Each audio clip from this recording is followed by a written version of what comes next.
Ano ba yan? Natutulog ang ingay-ingay. Ano ba yon? Pabili nga po ako nung 2 juice po. Ba yan eh? Ano pa? Tapos, C2 po. Ano pa? Ano pa ba? Tsaka po ng Chucky. Tsaka ng soft drinks po. Yun lang po. Akin na bayad.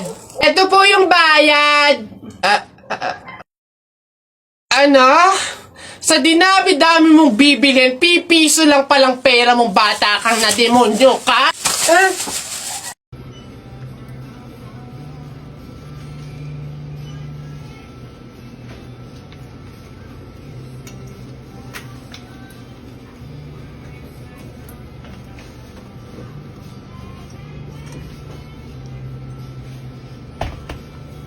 Babe, andito na ako. Amoy kandila. Hala, babe! Bakit? Amoy kandila eh. Di ba pamahiin yun? Pag daw amoy kandila, meron daw masamang kaluluwa na nagpaparamdam. Paano na? Ay. Mansari kasi natin ngayon, babe. Kaya may pakandila. Ginawa mong horror yung special day natin. Di mo pa ako binabati eh. Puro ka kasi pamahiin. Happy Mansari!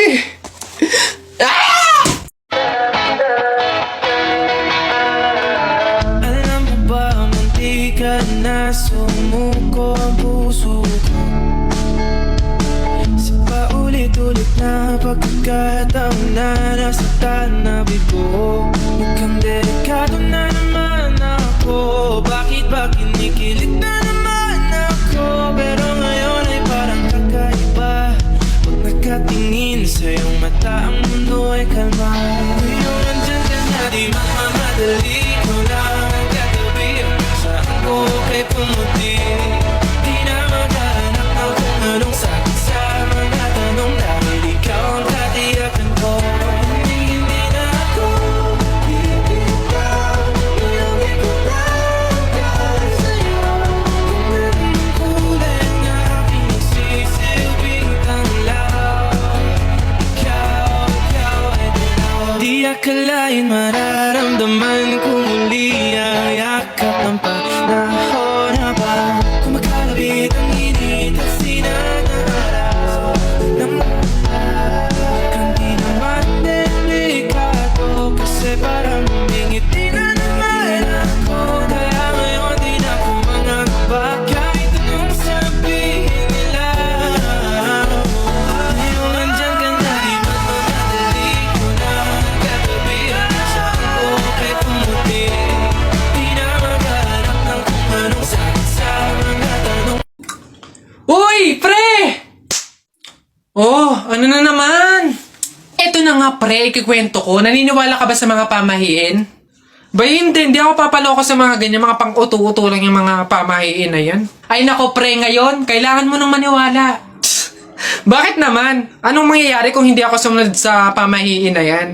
Ay nako, pre, hindi mo naiitanong. Nung hindi ako sumunod dun sa pamahiin na yun, may nangyari sa aking masama. Ay, ano yun? Ano nangyari? Hindi ko kasi sinunod yung pamahiin na kapag nakabasag ka ng pinggan, wag na wag kang lilingon kasi tsak na may mangyayari sa yung masama. Na-experience ko, may nangyari talaga sa akin. Bawal lang talaga sabihin eh. Kaya, mas mabuting sundin mo na lang. Ayan, daya naman. Ba't hindi pwedeng sabihin? Pero sige, ano yung pamahiin? Pag nakabasag ako ng pinggan, wag akong titingin sa likod kasi may mangyayari sa akin masama. Sige, noted. Susundin ko yung pamahiin na yan. Nay, anong ulam? Ay, nabasag ko yung pinggan. Huwag titingin sa likod, pamahiin yun. Masama yun, may mangyayari sa yung masama. Huwag kang titingin. Teka lang. Paano kung inuuto lang ako nun? Paano kung hindi naman totoo yung mga pamahiin na yan? Diyos ko po, di ako papaniwala sa mga ganyan. Ay! Sorry po! Ikaw na bata ka, humanda ka talaga sa akin. Kasal ko pa yan, tapos binasag mo lang? Ha? Pasok! Garote talaga yung aabutin mo sa akin! Pasok! Magtanda ka ngayong bata ka. Kaya pala bawal lumingon. May mangyayaring ang masama. Maglalayas ako, sakit-sakit ang palo nyo. Hoy, Jepoy, tara laro tayo baril-barilan, ano? Dali na! Eto akin, eto sa'yo. Ayaw mo tignan natin kung hindi mo pa ako papansinin kapag binanatan na kita ng mga flip-top ko. Nakita ko nanay mo pumunta sa Cubao, walang pamasahe, nag-shortcut sa puwet ng Kalabaw! Woo! Oh, ayaw mo pa rin talaga mamansin, ha? Oh, nakita ko kuya mo pumunta sa pier. Ini-sniper ko, laglag diaper! Woo! Ano? Oh, ano ba yan? Ba't ba ayaw mo pa rin ako pansinin? Puro ka cellphone dyan eh. Ito. Tingnan natin talaga. Last na talaga to. Hoy, Jepoy! Kumain ka ng biko. Para bukas, ikaw na bebe ko! Anong magagawa? Laging natutulala lang, biglang malapit ka. Oh, kilig yan! Napipiko na ako sa'yo, Ayaw mo mansin, Aray! Ano ba kasi ginagawa mo dyan? Puro ka cellphone dyan, eh.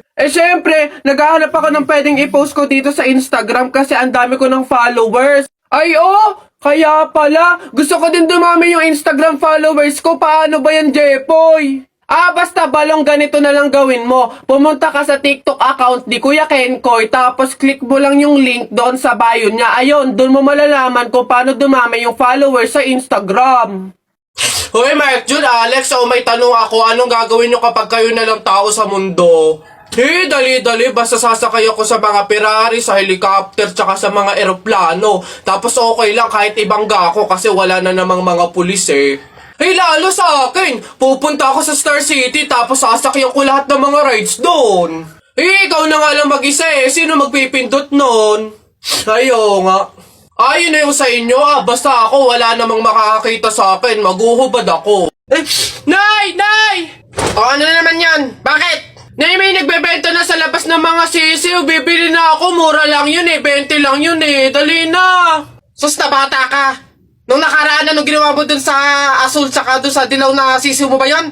Pinakain mo lang sa daga tapos yung isa hinagis mo dun sa bubong. Ay nako, tumigil-tigil ka, pinapatay mo lang. Dati lang naman yun, Nay, tsaka sisiw naman yun ng mga manok. Ngayon, itik na yung bibiling ko, promise, aalagaan ko na talaga. Nako, ikaw na bata ka. Pag ito sinayang mo ulit, sinasabi ko sa'yo, huli mo na to, ha? Yun! Ayun na, matatalo ka na!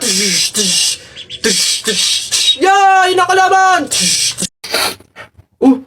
Uy, J-Boy! Bakit? May 20 pesos ayun, pulutin mo. Ba't ako? Baka may makakita pa sa akin dyan, sabihin magnanakaw pa ako, ikaw na. Dali na, sayang yan. Ako na ngayon titingin ko sino yung mga dadating eh. Sige na nga, tignan mo dyan, baka may dadating ha. Naulog yung labuan ko. Naulog. Yan, akin na. Bakit? Ako pumulot eh. Ang daya ako naman nakakita nun tsaka ako nagbantay pakay ko, basta ako sino pumulot kanya yon. Ako pumulot eh. Sino nakakita niyan? Bahala ka sa buhay mo, basta akin to, ako pumulot ito eh. Bibili ko to paper doll eh. Nakita ko nanay mo kumakain ng giniling, sinapak ko gumiling-giling. Wala. For your information, pwet mong may lotion. Pag na-infection, congratulations! Pangit ito. Nakita ko nanay mo namamalimos. Binigyan ko ng piso. Gusto pa doon! Ako na. Damit mo puti, shirt mo puti. Amoyin mo kilikili mo. Amoy dato puti! Yun na yun, ito. Nakita ko nanay mo nasa bubong. Kung binato ko ng talong, shoot sa ilong! Sa flip, teka lang, meron pa. Hindi ako natakot sa bagyong Ondoy. Ha? Natakot ako sa nanay mong mukhang unggoy.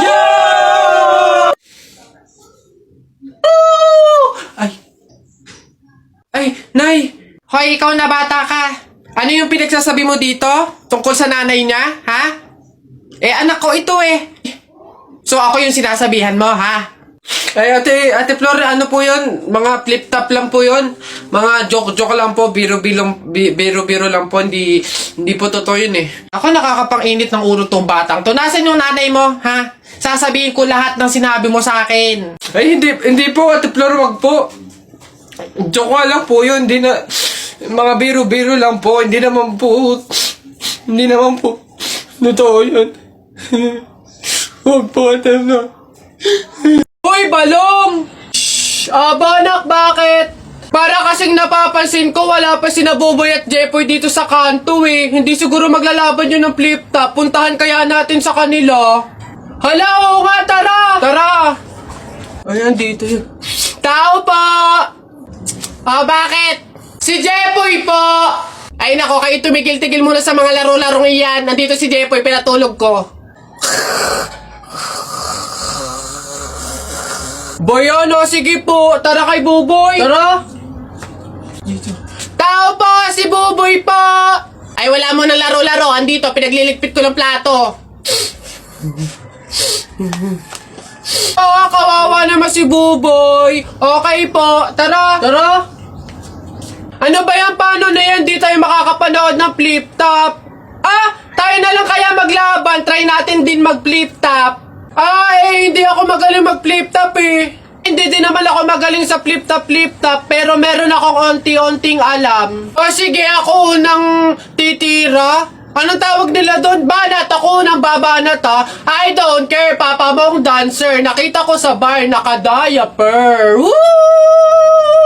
Galing! Ako naman, nakita ko nanay mo sumakay ng train. Sinuntok ko, sabi niya, try again! Woo!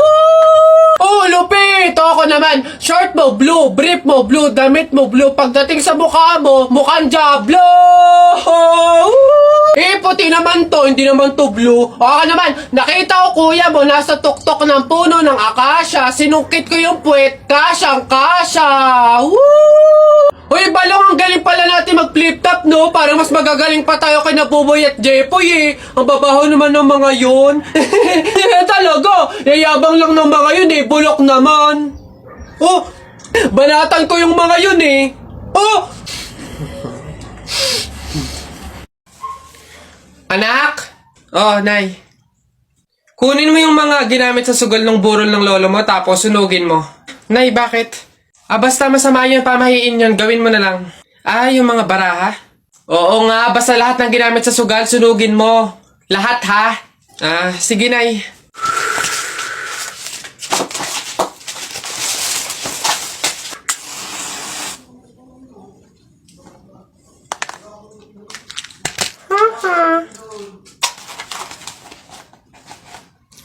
Nasaan yung mga pera dito? Yung mga pinanalo pong pera dun sa sugal ng burol.